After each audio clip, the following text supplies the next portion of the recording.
to check us out, courtesy of YouTube. These two have settled down all of a sudden.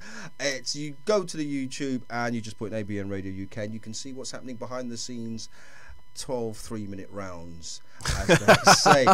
Anne-Marie, today's results are probably focused more on the bottom of the table than the top. Let me just rattle through them. In the lunchtime kickoff, it was Crystal Palace 1 and Liverpool 2. Brighton 0, having missed a penalty. They lost that one by 2-0 against Leicester. Man United 2, Swansea 0. Swansea did well, I think, Mike, to get out of jail. Yeah, I agree. Without a real beating there. Newcastle, it was 2-0 after 20 minutes in that game. Yeah, Newcastle in the 6-pointer took all the points against Huddersfield, 1-0 at St James's Park. I think Newcastle will survive, actually. Watford 2, Bournemouth 2 in a game that doesn't really matter. West Brom 1, they don't even matter. Burnley 2, Burnley still pushing, I think, for Europa League. And West Ham 3. I say it, that's right, West Ham 3. That's not 3 arrests, that's 3-0. And I say that because only the game before, the peasants were revolting and throwing coins at their senior management. Let's have a look at the bottom of the table, Anne-Marie.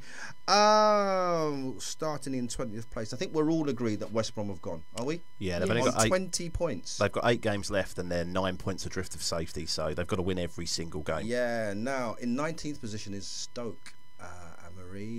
As something of a preview tomorrow's game that myself and Sylvester will be at. Can you see Stoke taking anything at Arsenal tomorrow? Even though it's an inconsistent Arsenal team that haven't played for about 18 years. Yeah, when Arsenal and Stoke play each other, there's a lot of, I think, bitterness and Aaron Ramsey, and Shawcross. I think that still hovers above both teams. So I think it's going to be quite a feisty match tomorrow. But the irony will be, if Southampton can't get out of this mess, and also Stoke can't get out of this mess, that Mark Hughes would have been in charge of 2 clubs that go down. I love that stat, and I also like that stat. I'm a stat man. I do like that. I also like the fact that if Stoke get 3 points at the Emirates tomorrow, they actually go out of the relegation zone, and it drops Crystal Palace into it. But by the way, I can't see Stoke getting anything tomorrow. But playing devil's advocate, you look at it, and Crystal Palace could drop back into it. Obviously, if Stoke get 3 points, but I think that's a Stoke team that go to the Emirates tomorrow with no confidence. I don't think they've necessarily got the squad to win there. Well, and in 18th and the last place in the drop zone, as they say, is Southampton with 28 points. Then, Anne-Marie, we have Crystal Palace on 17th place with 30 points. Huddersfield on 31, Swansea on 31, West Ham on 33, Brighton on 34. Think Newcastle might just have saved their season, Mike. Yeah, they may. Just as a side note to what you were saying previously, the next 2 games for Arsenal are Southampton and Newcastle. So it's Southampton at the Emirates next Sunday, and the following Sunday, Arsenal go away to St James's Park. Okay, I'm going to ask you to call it, Anne-Marie. West Brom have gone. Yeah. The other 2, please. I'm writing this down. I'm going to go for Stoke. Stoke. Oh, this is a tough one. I know. That third place is so tough. I can't decide between Huddersfield. You're going to have to. Got to push you. I'm going to go with Huddersfield. I'm going to go with Huddersfield. I can see why he did that. Lord Kitchener.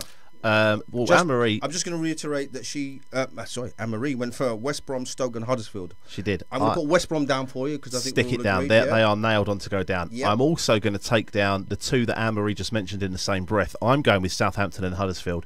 I just don't think Huddersfield's scoring enough goals. I agree with that. Yeah. And I just don't think Mark Hughes is the right person to keep Southampton up. Well, all I'm going to say is whoever gets all 3 of those right, will have a dinner appointment with me. Wow. And I say that do we pick the restaurant or no? Okay. It's just a dinner appointment, and it may well include a drive-through. Wow. Okay. I look forward to that. Yeah. I'm only teasing, but I say that I think there should be a reward because it's so difficult to choose who's going to do. It literally changes every game, and there's lots of rearranged games to go as well. Mike, they're the ones for me. You're going to find these nice games, and obviously we'll see them on TV. The Tuesday, Wednesday, Thursday night games, and the way TV is structured now, we'll see them all as well. So it used to be in the past they picked 1 out of 10 that were going on at the same time. Sky, they will spread them out, and we will enjoy the drama as the weeks come to a close. We will enjoy the drama. As I said, if you want to keep up to date with what we're doing here, you can just go to YouTube, abnradiouk.com. You can see them in their brightly coloured clothing. They've got all posh they've got all posh. There's a photographer in, so they wanted to look their best. You should have seen some of the WhatsApp messages during the course of the week, what they were going to wear. There was no tuxedo, there's no ball gown. I'm disappointed. I've even had a shave. I noticed, mate.